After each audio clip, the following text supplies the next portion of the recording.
आसा श्री कबीर जियो के ते पदे 8 दो तुके 7 एक तुका एक एक ओंकार सतगुर प्रसाद बिंद ते जन पिंड किया अग्न कुंड रहाया 10 मास माता उदर राखिया बहुर लागी माया पुराने काहे को लोभ लागे रतन जन्म खोया पूर्व जन्म कर्म भूम बीज नाही बोया रहाओ।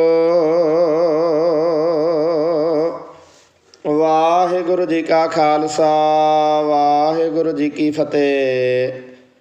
धन धन सतगुरु गरीब निवाज साहिब श्री गुरु ग्रंथ साहिब महाराज अंग 481 भगतां की बाणी के अंतर्गत आसा राग दे विच श्री कबीर जीओ का 23वां बचन।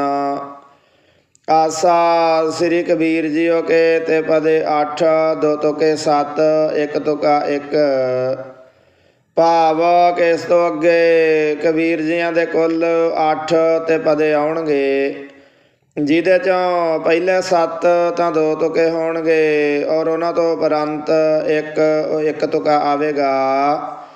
सो महाराज कहते एक ओंकार सतगुर प्रसाद अर्थात के ओंकार अकाल पुरख वाहिगुरु एक है और सतगुरु पातशाह जियां दी प्रसाद अर्थात कृपा के द्वारा रहमत बख्शिश के द्वारा मिलता है।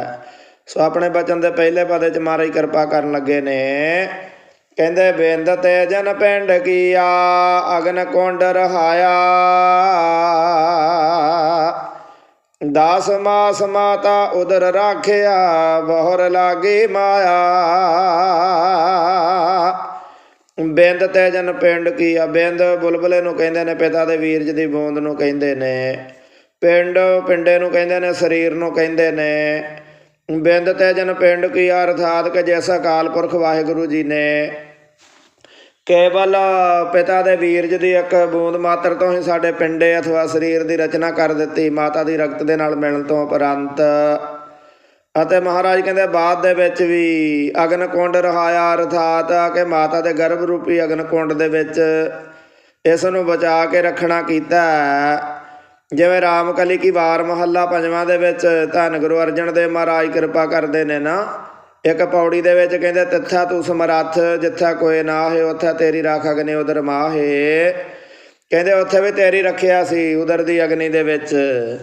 ਸੋ ਇੱਥੇ ਵੀ ਮਹਾਰਾਜ ਕਿਰਪਾ ਕਰਦੇ ਨੇ ਕਹਿੰਦੇ ਬਿੰਦ ਤੇ ਜਨ ਪਿੰਡ ਕੀਆ ਅਗਨ ਕੁੰਡ ਰਹਾਇਆ 10 ਮਾਸ ਮਾਤਾ ਉਦਰ ਰਾਖਿਆ ਬਹੁਰ ਲਾਗੀ ਮਾਇਆ 10 ਮਾਸ ਮਾਤਾ ਉਦਰ ਰਾਖਿਆ ਮਾਸ ਮਹੀਨੇ ਨੂੰ ਕਹਿੰਦੇ ਨੇ ਉਦਰ ਪੇਟ ਨੂੰ ਕਹਿੰਦੇ ਨੇ 10 ਮਾਸ ਮਾਤਾ ਉਦਰ ਰਾਖਿਆ ਅਰਥਾਤ ਕਿ ਇਸ ਤਰ੍ਹਾਂ ਉਸ ਅਕਾਲ ਪੁਰਖ ਵਾਹਿਗੁਰੂ ਜੀ ਨੇ ਤੈਨੂੰ ਮਹਾਰਾਜ ਕਹਿੰਦੇ 10 ਮਹੀਨੇ ਮਾਤਾ ਦੇ ਉਦਰ 'ਚ ਆਪਣੇ ਸਿਮਰਨ ਦੀ ਦਾਤ ਬਖਸ਼ ਕੇ ਜਠਰ ਅਗਨੀ ਤੋਂ ਬਚਾ ਕੇ ਰੱਖਿਆ ਪੇਟ ਦੀ ਅੱਗ ਤੋਂ ਬਚਾ ਕੇ ਰੱਖਿਆ ਅਤੇ ਮਹਾਰਾਜ ਕਹਿੰਦੇ ਬਹੁਰ ਲਾਗੀ ਮਾਇਆ ਅਰਥਾਤ ਕਿ ਬਾਅਦ ਦੇ ਵਿੱਚ ਪਿੱਛੋਂ ਬਾਹਰੀ ਜਗਤ ਦੇ ਵਿੱਚ ਆਉਂਦਿਆਂ ਹੀ ਪ੍ਰਵੇਸ਼ ਕਰਦਿਆਂ ਹੀ ਮਹਾਰਾਜ ਕਹਿੰਦੇ ਤੈਨੂੰ ਮਾਇਆ ਚਿੰਬੜ ਗਈ।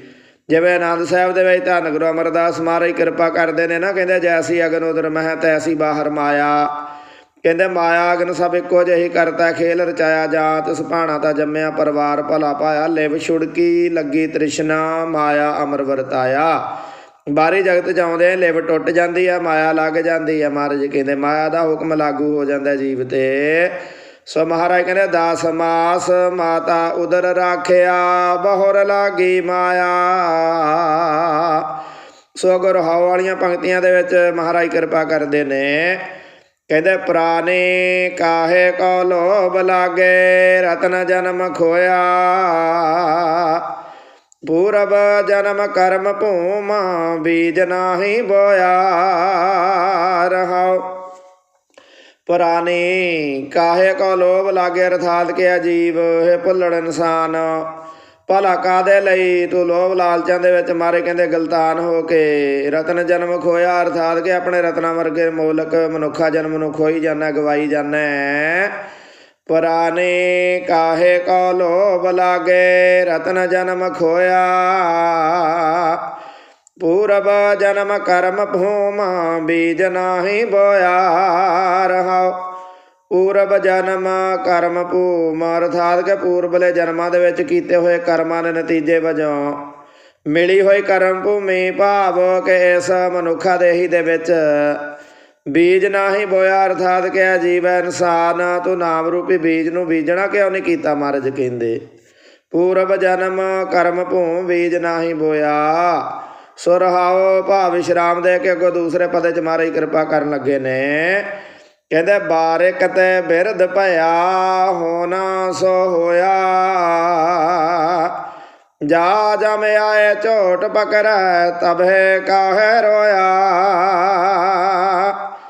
ਬਾਰਿਕ ਤੇ ਬਿਰਧ ਭਇਆ ਅਰਥਾਤ ਕਿ ਜੀਵ ਤੂੰ ਕੁਦਰਤ ਦੇ ਨੇਮ ਅਨੁਸਾਰ ਬੱਚੇ ਤੋਂ ਬੁੱਢਾ ਹੋ ਗਿਆ, ਭਾਵ ਕਿ ਤੇਰਾ ਸਾਰਾ ਮਨੁੱਖਾ ਜਨਮ ਐਵੇਂ ਵਿਅਰਥ ਹੀ ਬਤੀਤ ਹੋ ਗਿਆ, ਗੁਜ਼ਰ ਗਿਆ ਹੈ। ਅਤੇ ਮਹਾਰਾਜ ਕਹਿੰਦੇ ਹੋਣਾ ਸੋ ਹੋਇਆ, ਅਰਥਾਤ ਕਿ ਜੋ ਕੁਝ ਵੀ ਹੋਣਾ ਸੀ ਸੋ ਹੋ ਗਿਆ, ਭਾਵ ਕਿ ਉਸ ਦੀ ਕਲਾ ਵਰਤ ਗਈ ਹੈ। ਕੁਦਰਤ ਦੀ ਨੇਮ ਅਨੁਸਾਰ ਜੋ ਕੁਝ ਹੋਣਾ ਪਹਿਲਾਂ ਹੀ ਤੈਅ ਸੀ, ਨੀਅਤ ਸੀ, ਉਹ ਮਹਾਰਾਜ ਕਹਿੰਦੇ ਹੋ ਗਿਆ, ਭਾਣਾ ਵਰਤ ਗਿਆ। ਤੂੰ ਬਾਰਕ ਤੋਂ ਬੁੱਢਾ ਹੋ ਗਿਆ। ਕਹਿੰਦੇ ਬਾਰਕ ਦਾ ਬਿਰਧ ਪਿਆ ਹੋਣਾ ਸੋ ਹੋਇਆ, ਜਾ ਜਮ ਆਏ ਝੋਟ ਪਕੜੈ ਤਬੇ ਕਾਹੇ ਰੋਇਆ। ਜਾ ਜਮ ਆਏ ਝੋਟ ਪਕੜੈ, ਝੋਟ ਚੋਟੀ ਨੂੰ ਕਹਿੰਦੇ ਨੇ, ਜੁੰਡਿਆਂ ਨੂੰ, ਕੇਸਾਂ ਨੂੰ, ਵਾਲਾਂ ਨੂੰ ਕਹਿੰਦੇ ਨੇ। ਜਾ ਜਮ ਆਏ ਝੋਟ ਪਕੜੈ ਅਰਥਾਤ ਕਿ ਅਜੀਬ ਤੇਰੇ ਕੀਤੇ ਹੋਏ ਕੋ ਕਰਮਾਂ ਦੇ ਨਤੀਜੇ ਵਜੋਂ ਜਦੋਂ ਜਮਦੂਤ ਆ ਕੇ ਤੈਨੂੰ ਚੋਟੀ ਤੋਂ ਕੇਸਾਂ ਤੋਂ ਫੜ ਲਵੇਗਾ ਤਾਂ ਮਹਾਰਾਜ ਕਹਿੰਦੇ ਤਬੈ ਕਾਹੇ ਰੋਇਆ, ਅਰਥਾਤ ਕਿ ਫੇਰ ਭਲਾ ਤੂੰ ਕਾਹਦੇ ਲਈ ਰੋਂਦਾ ਹੈ, ਭਾਵ ਕਿ ਹੁਣ ਭਲਾ ਤੇਰੇ ਰੋਏ ਦਾ ਕੀ ਫਾਇਦਾ, ਹੁਣ ਤਾਂ ਤੈਨੂੰ ਆਪਣੇ ਕੀਤੇ ਹੋਏ ਕਰਮਾਂ ਦਾ ਫਲ ਭਾਈ ਭੋਗਣਾ ਹੀ ਪੈਣਾ। ਸੋ ਅੱਗੋਂ ਅੰਤਮ ਤੀਸਰੇ ਪਦੇ 'ਚ ਮਹਾਰਾਜ ਕਿਰਪਾ ਕਰਨ ਲੱਗੇ ਨੇ। ਕਹਿੰਦੇ ਜੀਵਨ ਕੀ ਆਸ ਕਰਹਿ ਜਮ ਨਿਹਾਰੈ ਸਾਸਾ, ਬਾਜੇ ਕਰੇ ਸੰਸਾਰ ਕਬੀਰਾ ਚੇਤ ਢਾਲ ਪਾਸਾ। ਜੀਵਨ ਕੀ ਆਸ ਕਰਹਿ ਜਮ ਨਿਹਾਰੈ ਸਾਸਾ, ਜੀਵਨ ਕੀ ਆਸ ਕਰਹਿ ਅਰਥਾਤ ਕਿ ਭੁੱਲੜ ਪੁਰਾਣੀ ਤੂੰ ਤਾਂ ਇੱਕ ਬਹੁਤ ਲੰਮੇਰੇ ਅਰਸੇ ਦੇ ਲਈ ਇਸ ਧਰਤੀ ਦੇ ਉੱਪਰ ਜੀਣ ਦੀ ਆਸ ਲਗਾਈ ਬੈਠਾ, ਪਰੰਤੂ ਮਾਰੇ ਕਹਿੰਦੇ ਤੈਨੂੰ ਇੰਨਾ ਵੀ ਨਹੀਂ ਪਤਾ ਜਮ ਨਿਹਾਰਾ ਸਾਸਾ, ਅਰਥਾਤ ਕਿ ਉਹ ਜਮਦੂਤ ਤਾਂ ਤੇਰੇ ਸਵਾਸਾਂ ਦੀ ਗਿਣਤੀ ਨੂੰ ਨਿਹਾਰ ਰਿਹਾ, ਤੱਕ ਰਿਹਾ, ਤਾੜ ਰਿਹਾ, ਨਿਰੀਖਣ ਕਰ ਰਿਹਾ, ਭਾਵ ਕਿ ਉਹ ਤਾੜ ਰਿਹਾ ਕਿ ਕਦੋਂ ਤੇਰੇ ਸਵਾਸ ਮੁੱਕਣ ਤੇ ਕਦੋਂ ਤੇਰੀ ਰੂਹ ਨੂੰ ਪਰਲੋਕ ਵੱਲ ਲੈ ਕੇ ਜਾਵੇ। ਕਹਿੰਦੇ ਜੀਵਨ ਕੀ ਆਸ ਕਰਹਿ ਜਮ ਨਿਹਾਰੈ ਸਾਸਾ, ਬਾਜੇ ਕਰੇ ਸੰਸਾਰ ਕਬੀਰਾ ਚੇਤ ਢਾਲ ਪਾਸਾ। ਬਾਜੀ ਕਰੀ ਸੰਸਾਰ ਕਬੀਰਾ ਅਰਥਾਤ ਕਿ ਆਪਣੇ ਬਚਨ ਦੇ ਅਖੀਰ 'ਚ ਕਬੀਰ ਪਾਤਸ਼ਾਹ ਕਿਰਪਾ ਕਰਦੇ ਹਨ ਕਿ ਇਹ ਸੰਸਾਰ ਭਾਈ ਸ਼ਤਰੰਜ ਦੀ ਬਾਜੀ ਵਰਗਾ ਹੈ। ਬਾਜੀ ਕਰੀ ਸੰਸਾਰ ਕਬੀਰਾ ਸ਼ਤਰੰਜ ਦੀ ਬਾਜੀ ਵਰਗਾ, ਸ਼ਤਰੰਜ ਦੀ ਖੇਡ ਵਰਗਾ ਹੈ।